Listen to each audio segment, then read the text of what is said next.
Hello, नमस्कार दोस्तों, स्वागत है आपका हमारे YouTube channel site for civil services में। पॉलिटी की जो हम नागरिकता पढ़ रहे हैं, सिटीजनशिप, उसकी ये नेक्स्ट क्लास है। इससे पहली क्लास में हमने थोड़ा सा सिटीजनशिप के बारे में पढ़ लिया था, अर्थात वे प्रावधान जो 26 नवंबर 1949 को संविधान को लागू करके और नागरिकता के प्रावधानों को लागू किया गया था, उनको हमने पढ़ लिया है। तो उन्हीं में हमने देखा कि पुर्तगालियों के लिए भी अलग व्यवस्था थी। पुर्तगालियों का मतलब है जो बाहरी लोग यहाँ पे रह रहे थे, उनके लिए अलग व्यवस्था थी कि कोई ऐसा व्यक्ति जो पिछले 5 साल से यहाँ रह रहा है, वो भारत का नागरिक नहीं है, चाहे उसके माता पिता की राष्ट्रीयता कुछ भी हो, भारतीय हो या ना हो, वो भारत के नागरिकता ले सकता है। किसके माध्यम से? पंजीकरण के माध्यम से। तो हमने अनुच्छेद 5 और 6 को पढ़ा था। ठीक है, तो इसमें अब आगे पढ़ते हैं हम कि पाकिस्तान से आने वाले लोगों के लिए नागरिकता के लिए क्या प्रावधान रखे गए थे। क्योंकि जैसे ही भारत आज़ाद हुआ तो भारत का विभाजन होने के बाद भारत आज़ाद हुआ था, तो विभाजन होने के बाद कुछ लोग उधर के इधर आए और इधर के उस तरफ चले गए। तो उन लोगों के लिए नागरिकता को लेकर थोड़ी सी समस्या पैदा हो रही थी, तो उसके लिए संविधान में इस चीज़ का निपटारा किया गया। तो देखिए इसमें क्या बात कही गई है, यही टॉपिक हम पढ़ने वाले हैं। यहीं पे मैंने छोड़ा था लास्ट स्लाइड में, लास्ट क्लास में मैंने बताया था आपको कि पाकिस्तान से भारत आने वाला व्यक्ति भी भारतीय नागरिक बन सकता है, लेकिन इसके लिए कुछ आवश्यक शर्तें थी। इसके लिए कुछ आवश्यक शर्तें थी। कैसे? क्या पहली शर्त क्या बनी हुई थी? नंबर 1, यदि वह या उसके माता पिता, या तो वो ये व्यक्ति या उसके माता पिता, उसके दादा दादी या फिर नाना नानी में से कोई भी भारत में जन्मा हो। यानी कि या तो वो जन्मा हो, उसके माता पिता जन्मे हो, या उसके दादा दादी या नाना नानी में से, यानी कि इन 3-4 जो ब्लड रिलेशन है, कोई भी भारत में जन्मा हो। किसके अनुसार? 1935 के अधिनियम के अंतर्गत भारतीय राज्य क्षेत्र के हों। अर्थात जो 1935 के अधिनियम के अंतर्गत भारतीय राज्य क्षेत्र घोषित किया गया था, जो संघ बनाया गया था, उसके अंतर्गत उस व्यक्ति के द्वारा, चाहे उसके दादा दादी, नाना नानी या माता पिता के द्वारा वहाँ जन्म लिया गया हो। ठीक है। दूसरा क्या है? यदि वह 19 जुलाई 1948 से पहले पाकिस्तान से भारत आया हो। 19 जुलाई 1948 से पहले पाकिस्तान से भारत आया हो। तो ये कौन सा समय है? ये वो समय है, भारत का बंटवारा कब होता है? 14 अगस्त 1947 को। तो उसके बाद यानी कि 1 साल के बाद ये तय किया गया कि 1948 से पहले पाकिस्तान से भारत आया हो और मामूली तौर पर ही भारत में रह रहा हो। मतलब सामान्य तौर पर भारत में रह रहा है, कोई दिक्कत नहीं है। बंटवारे के बाद में भारत आ गया है तो कोई समस्या नहीं है, उसे हम क्या करेंगे? उसे भारतीय नागरिकता दी जा सकती है। तीसरी शर्त इसमें क्या रखी गई थी? यदि वह व्यक्ति 19 जुलाई 1948 को या उसके बाद भारत आया हो और संविधान लागू होने से पहले ही, संविधान कब लागू हुआ? 26 नवंबर 1949 को। संविधान कब लागू हुआ? 26 नवंबर 1949 को। और संविधान लागू होने से पहले ही भारतीय नागरिकता के लिए आवेदन दे चुका हो और उसका इस आधार पर नागरिकता के लिए रजिस्ट्रीकरण किया गया है कि वह आवेदन देने की तारीख के ठीक पहले कम से कम 6 महीने भारत में रहा हो। सिंपल सी बात है। अनुच्छेद 6 आपका ये कहता है कि कोई व्यक्ति जो पाकिस्तान से भारत आया हुआ है, और वो कब आया हुआ है? 19 जुलाई 1948 से पहले, या 19 जुलाई 1948 के बाद अगर आया है, लेकिन संविधान लागू होने से पहले 6 महीने तक वो भारत में रहा है, तो वो व्यक्ति भारत की नागरिकता ले सकता है। किसके माध्यम से? पंजीकरण के माध्यम से, या रजिस्ट्रीकरण, एक ही बात है। रजिस्ट्रीकरण के माध्यम से वह आवेदन देने की तारीख से ठीक पहले, जिस दिन वो ये आवेदन देगा कि वह भारत का नागरिक बनना चाहता है, तो कम से कम 6 महीने से पहले वो यहाँ रह रहा था, तो भारतीय सरकार या भारत राज्य उसे नागरिकता दे सकता है। ठीक है। अब देखिए फोर्थ इसमें क्या है? फोर्थ कहता है कि यदि कोई ऐसा व्यक्ति जो 1 मार्च 1947 के बाद भारत से पाकिस्तान चला गया था, कोई ऐसा व्यक्ति जो 1 मार्च 1947 के बाद भारत से पाकिस्तान चला गया था और वह भारत वापस आ गया, लेकिन उसकी वापसी विधि के अनुसार हुई है। कैसे?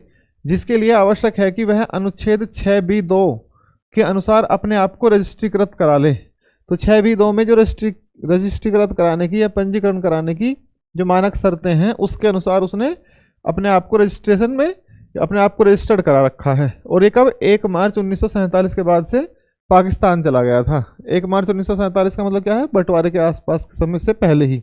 ठीक है, तो ऐसा कोई भी व्यक्ति हो सकता है। तो इसके लिए आवश्यक है कि वह अनुच्छेद 6B यानी कि छठे का बी और उसके दूसरे भाग में जो लिखा है उसके अनुसार अपने आप को रजिस्ट्रीकृत करवा लें। और आर्टिकल 7 में ये बात कही गई है। तो ये कौन से अनुच्छेद के अंतर्गत आती है, आर्टिकल 7। ठीक, अब 5वां इसका मानक क्या बनाया गया, ऐसा व्यक्ति अथवा उसके दादा दादी, ऐसा व्यक्ति या उसके दादा दादी नाना नानी में से कोई भी भारत में 1935 के अधिनियम के अंतर्गत भारतीय राज्य क्षेत्र में जन्मा हो, लेकिन वह भारत से बाहर किसी देश में मामूली तौर पर रह रहा हो।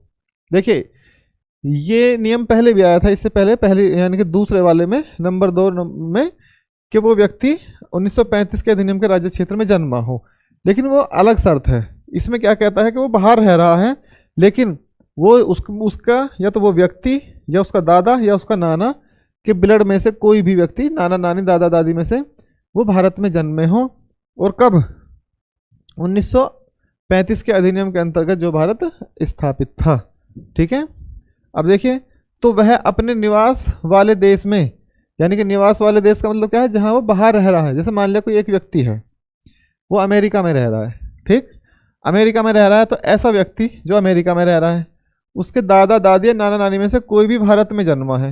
यानी कि एक व्यक्ति, ये ए नाम का व्यक्ति अमेरिका में रहता है, उसके दादा दादी नाना नानी में से एक व्यक्ति भारत में जन्मा है। और कौन से भारत में, जो 1935 के अधिनियम भारत का राज्य क्षेत्र था, लेकिन वह भारत के बाहर किसी देश में रह रहा है, अर्थात ये कहाँ रह रहा है, ये अमेरिका में रह रहा है। तो ये क्या कर सकता है, अपने अमेरिका में ही तो क्या कर सकता है, भारत के राजनयिक प्रतिनिधि से मिलेगा और यहाँ अपना भारतीय नागरिकता के लिए रजिस्ट्रेशन कराएगा। अर्थात अमेरिका में ही भारतीय नागरिक जो है, भारतीय जो राजदूत है वहाँ जाएगा और अपने नागरिकता के लिए रजिस्ट्रेशन करा सकता है। तो यह प्रावधान किसके लिए है, विदेशों में रहने वाले व्यक्तियों के लिए। तो ये कहाँ रहता है, बाहर रहता है अमेरिका में। फिर चाहे कोई व्यक्ति कनाडा में रहता हो, फिर चाहे कोई व्यक्ति ब्रिटेन में रहता हो, चाहे कोई व्यक्ति पाकिस्तान से बाहर, यानी कि जो भारत का अंग है उससे अलग कहीं भी रहता था वो, तो उसके दादा दादी नाना नानी में से कोई भी एक भारत में जन्मा हो, तो ऐसे व्यक्ति को नागरिकता दी जा सकती है। अब देखिए पहला अधिनियम कब आता है, 1955 में। नागरिकता अधिनियम बनता है 1955 में। ये जो अब तक हमने पढ़ा है, ये संविधान लागू होने के साथ जो भारतीय लोगों को नागरिकता दी गई थी उसमें ये बात कही गई थी, अर्थात अनुच्छेद 5 और अनुच्छेद 6 में। लेकिन अनुच्छेद 11 कहता है कि भारत की संसद लोगों की नागरिकता के लिए कानून बना सकती है, उसे विनियमित कर सकती है, उसे नियंत्रित कर सकती है। तो उसी को आगे बढ़ाते हुए नागरिकता अधिनियम लाया गया, कब, 1955 में। क्यों, क्योंकि अनुच्छेद 11 के अंतर्गत संसद को यह अधिकार है कि वो नागरिकता पर अधिनियम ला सकती है या कानून बना सकती है। तो भारतीय संसद को नागरिकता के संबंध में विधि निर्माण का अधिकार दिया गया है, जिसके अंतर्गत 1955 में नागरिकता अधिनियम पारित किया गया। तो पहला अधिनियम नागरिकता के लिए कब पारित किया गया, 1955 में। और अंतिम कब आया है, 2019 में। ध्यान रखना, कराऊंगा मैं उसको। हालांकि सारे संशोधन नहीं कराए जाते, बस आपको ये पता होना चाहिए कि मूल अधिनियम में क्या बात कही गई थी। तो अनुच्छेद 11 में क्या बात है, तो अनुच्छेद 11 में वर्ष, या अनुच्छेद 11 के अंतर्गत वर्ष 1986 में, 92 में, 2003 में, 2005 में, 2015 में और 2019 में नागरिकता अधिनियम 1955 में संशोधन किया गया। अर्थात कितनी बार, अभी तक कितनी बार, 1, 2, 3, 4, 5 और 6। एग्जाम में भी ये सवाल पूछ लिया जाता है कि अभी तक नागरिकता अधिनियम में कितने संशोधन किए जा चुके हैं। तो 86 से शुरू हुए हैं। नागरिकता अधिनियम कब बना है, 1955 में। संशोधन कब शुरू हुआ, 86 में, 1992 में, 2003 में, 2005 में, 2015 में, 2019 में। इस अधिनियम के अनुसार भारतीय नागरिकता 5 प्रकार से प्राप्त की जा सकती है। इस अधिनियम के अनुसार भारतीय नागरिकता कितने प्रकार से प्राप्त की जा सकती है, 5 प्रकार से। ठीक है, तो 5 प्रकार कौन कौन से हैं उन्हीं को हमें पढ़ना है। ठीक, संशोधन होते रहे हैं बाद में, उनको बाद में देख लेंगे, पहले हमें मूल व्यवस्था क्या रही है। तो 5 प्रकार के आधार क्या क्या हैं। पहला आधार है कि जन्म से नागरिकता। जन्म से नागरिकता अर्थात किसी व्यक्ति को भारत में जन्म लेने के आधार पर नागरिकता दी गई है। कैसे, कैसे भारत में 26 जनवरी 1950 के बाद माता पिता में से कोई भी, क्या भारत में 26 जनवरी 1950 के बाद माता पिता में से कोई भी भारतीय नागरिक होना चाहिए। कौन होना चाहिए? कोई भी व्यक्ति भारतीय नागरिक होना चाहिए। कब? 26 जनवरी 1950। क्यों? क्योंकि इस दिन क्या हुआ था? संविधान लागू हुआ था। इस दिन संविधान लागू हुआ था। एक बात ध्यान रखना, इससे पहले मैं क्या कह रहा था? इससे पहले मैं कह रहा था कि 26 नवंबर 1949 की बात कर रहे थे। क्यों? क्योंकि वो नागरिकता अधिनियम से संबंधित चीजें नहीं थी। ये 55 के बाद की बात है, जब 1955 में अधिनियम लाया गया तब तय की गई 26 जनवरी 1950 के बाद की बात। तो भारत में जन्म से कब? 26 जनवरी 1950 के बाद माता पिता में से कोई भी भारतीय नागरिक होना चाहिए। अब देखिए, इस विधि के दो अपवाद हैं।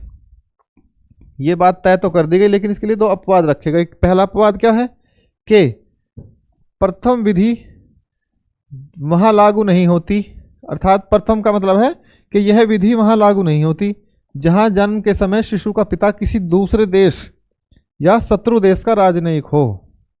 अर्थात जब उसका जन्म हुआ था तो वो व्यक्ति शत्रु देश का राजनयिक ना हो। तो ऐसी व्यवस्था किसके लिए की गई? ऐसी व्यवस्था आप जन्म के आधार पर। तो दूसरा, शत्रुओं के अधीन भारत के किसी भी भाग में उत्पन्न होने वाले बच्चे हों। अर्थात शत्रु देश के अधीन कोई ऐसा बच्चा जो पैदा हुआ है तो उसके साथ भी ये समस्या हो सकती है, उसे भी भारत की नागरिकता नहीं दी जा सकती। अर्थात शत्रु देश को भारत की नागरिकता देने से भारत सरकार रोक सकती है। तो इस प्रकार से ये इसका एक हो गया जन्म के आधार पर। तो जन्म के आधार में और चीज़ें हैं, देखिए, मतलब ये क्या है? एक ही बात है। इसमें क्या कही गई है कि 26 जनवरी 1950 के बाद, यानी कि जन्म से माता पिता में से कोई भी एक भारत का नागरिक है। तो पहली ये बात तो यही माननी है कि कोई भी एक भारत का नागरिक होना चाहिए माता पिता में से। दूसरा देखिए, दूसरा है वंश अधिकार के आधार पर।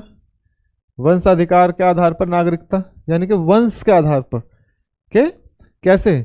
भारत के बाहर जन्म लेने वाला बच्चा वंशानुक्रम में भारत का नागरिक होगा। कैसे होगा? यदि जन्म के समय उसका पिता भारत का नागरिक है। कोई ऐसा बच्चा जो भारत के बाहर जन्म लेता है, ठीक है, लेकिन उसका पिता भारत का नागरिक है, अर्थात का मतलब क्या है? रक्त का संबंध है।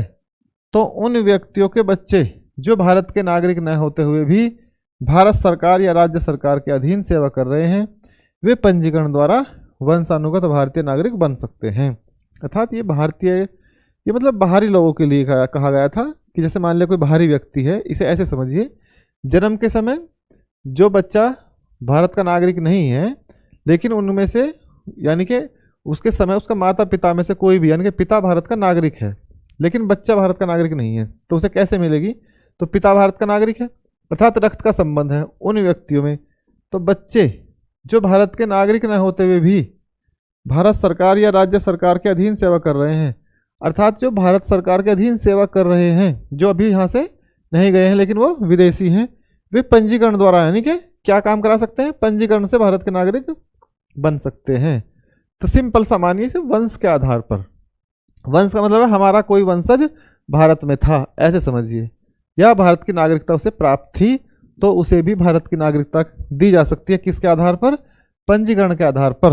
अर्थात वो भारत के किसी भारत के किसी भी वैधानिक संस्था में काम कर रहा हो या किसी दूसरी संस्था में। अब देखिए तीसरी बात आती है पंजीकरण द्वारा नागरिकता। तीसरी बात आती है पंजीकरण अर्थात रजिस्ट्रेशन के माध्यम से। तो रजिस्ट्रेशन के माध्यम से देखिए, ऐसा व्यक्ति जो भारत का नागरिक नहीं है। कौन? ऐसा व्यक्ति जो भारत का नागरिक नहीं है, निम्नलिखित शर्तों में से किसी एक से संबंधित होने पर भी पंजीकरण द्वारा भारत का नागरिक बन सकता है। अर्थात ये जो नीचे शर्तें दी गई हैं, इनमें से कोई भी एक शर्त पूरी करेगा तो पंजीकरण करा देंगे और भारत का नागरिक बन जाएगा। जैसे भारत में जन्म लेने वाला कोई व्यक्ति यदि भारत के नागरिक के रूप में पंजीकृत होना चाहता है तो उसे भारत में लगातार कितने वर्षों तक रहना होगा? 5 से 7 वर्षों तक वो भारत में रहा हो, उसके पास कोई ऐसा प्रमाणन हो कि वो पिछले 5 से 7 वर्षों से भारत में रह रहा है, तो उस व्यक्ति को क्या मिल सकती है, भारत की नागरिकता दी जा सकती है। देखिए अब अगली बात क्या कही गई है, नागरिकता संशोधन अधिनियम 1986 से पहले उपरोक्त निवास करने की अवधि मात्र 6 महीने थी। अर्थात नागरिकता अधिनियम 1986 से पहले यह कितने महीने की थी, केवल 6 महीने की। अब देखिए, भारतीय उद्गम के वे व्यक्ति जो अविभाजित भारत से बाहर किसी देश अथवा स्थान में रह रहे हों, वह भारतीय नागरिकों के साथ विवाह करने वाली स्त्रियां या भारतीय नागरिकों के अल्पवयस्क बच्चे, तो इन्हें भी पंजीकरण के माध्यम से क्या दिया जा सकता है, भारत की नागरिकता दी जा सकती है। बहुत टेक्निकल नहीं है, बिल्कुल सिंपल है। एग्जाम्पल पुट कीजिए समझ के और आप बड़े आसानी से इसको समझ सकते हैं। ठीक है, अब देखिए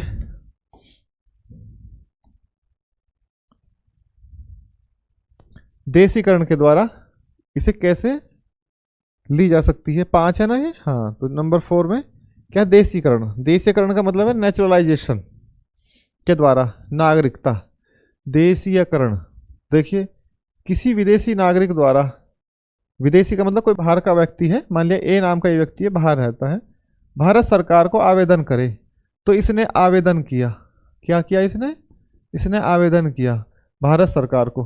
किसको, भारत सरकार को, भारत सरकार को आवेदन किया करके भारतीय नागरिकता प्राप्त कर सकता है। इसके लिए निम्नलिखित शर्तें हैं। कौन कौन सी, वह जिस देश का नागरिक है उसकी नागरिकता का त्याग करना होगा। मान लिया ये व्यक्ति ब्रिटिश है, मान लेते हैं ये व्यक्ति ब्रिटिश है, तो इसे ब्रिटिश की नागरिकता त्यागनी होगी पहले तो, तभी रजिस्ट्रेशन करा सकता है। उसके बाद वह उस देश का नागरिक नहीं होना चाहिए, मतलब ये इस देश का नागरिक नहीं होना चाहिए जहां देशीकरण द्वारा भारतीय नागरिकों को नागरिकता लेने से रोका जाता है। अर्थात मान लिया ये किसी ऐसे देश का नागरिक है, ब्रिटिश का ना होकर किसी ऐसे देश का नागरिक है जहां भारत सरकार ने रोका है कि वहां के व्यक्ति को देशीकरण के माध्यम से नागरिकता नहीं दी जा सकती। तीसरी, जैसे मान लिया भाई ठीक है ये ब्रिटिश का ही है, भारत ने ब्रिटिश पर यह रोक लगा रखी है कि ब्रिटिश का कोई व्यक्ति होगा तो भारत को उसे इस आधार पर नागरिकता नहीं मिलेगी, तो नहीं दी जा सकती।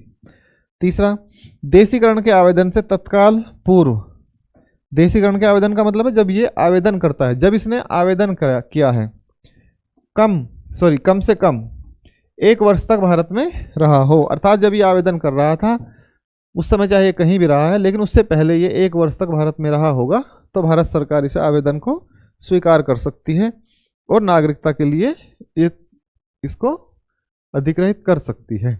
नंबर 4 क्या कहता है, 4 कहता है कि वह पूर्ण आयु, क्षमता और सच्चरित्र वाला व्यक्ति होना चाहिए। पूर्ण आयु का मतलब है एक निश्चित आयु होनी चाहिए जितनी तय की गई है, 18 वर्ष या 20 वर्ष, 21 वर्ष पूर्ण आयु हो, उसके पास क्षमता हो।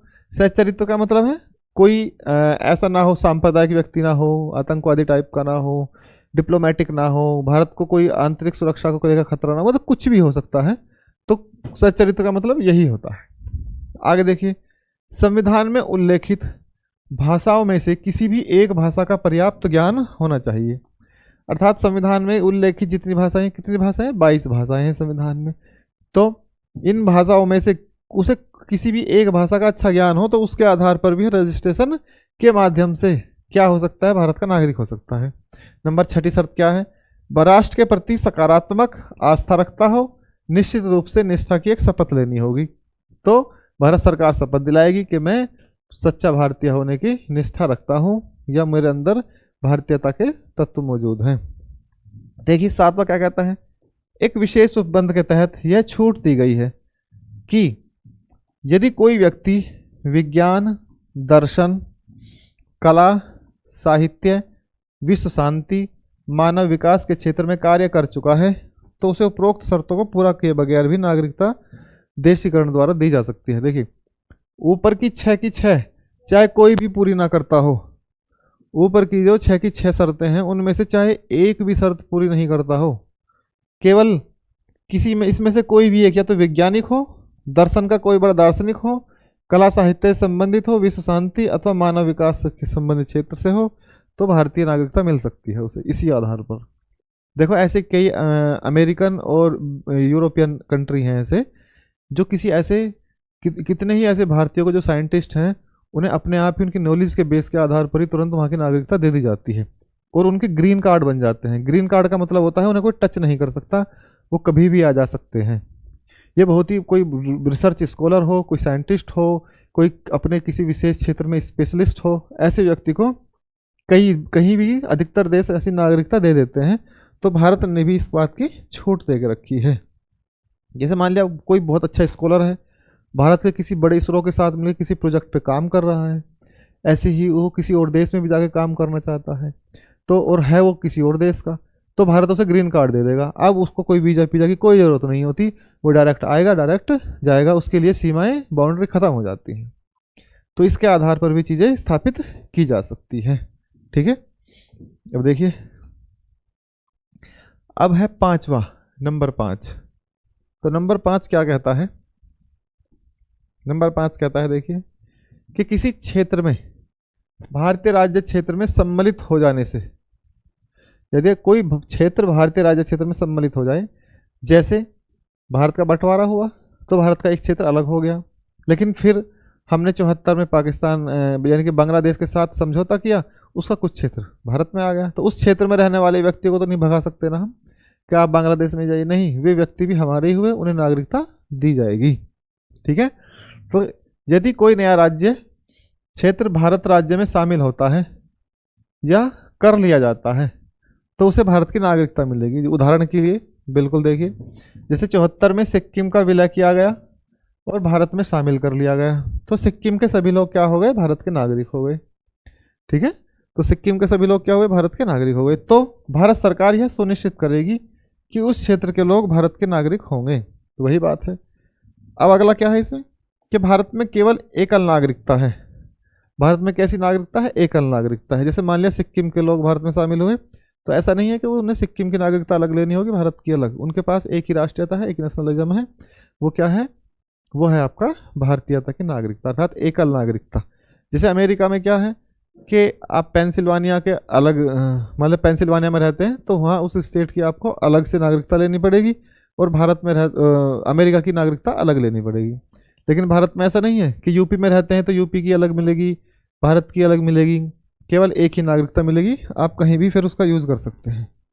तो भारत के नागरिकता अनुच्छेद 11 के अंतर्गत संसद कानून के माध्यम से विनियमित और नियंत्रित करती है, अर्थात कानून बनाकर इन चीज़ों को नियंत्रित कर सकती है। ठीक है, अब देखिए आगे। अच्छा, हो गया ये। ठीक है, ये तो हो गया आपका 1955 का अधिनियम। ठीक, तो इसकी 5 शर्तें आपने देख ली किसके आधार पर है। अब आप इससे अगली क्लास में देखेंगे कि नागरिकता का समाप्ति कैसे की जा सकती है और आपका जो NRI होते हैं वे क्या होते हैं और OCI जो कार्ड बनते हैं वो क्या होते हैं। बस यही एक क्लास में करा दूंगा इस चीज़ को और फिर आपका नागरिकता का चैप्टर ख़त्म हो जाएगा, 3 क्लास में कंप्लीट हो जाएगा। ठीक है, तो पढ़ते रहिए हमारे साथ, बने रहिए ऐसी क्लास के लिए। बहुत बहुत धन्यवाद और अधिक से अधिक शेयर करिए सेशन को, जिससे लोगों तक नॉलेज पहुंच सके और उन्हें फ़ायदा हो सके। धन्यवाद, नमस्कार।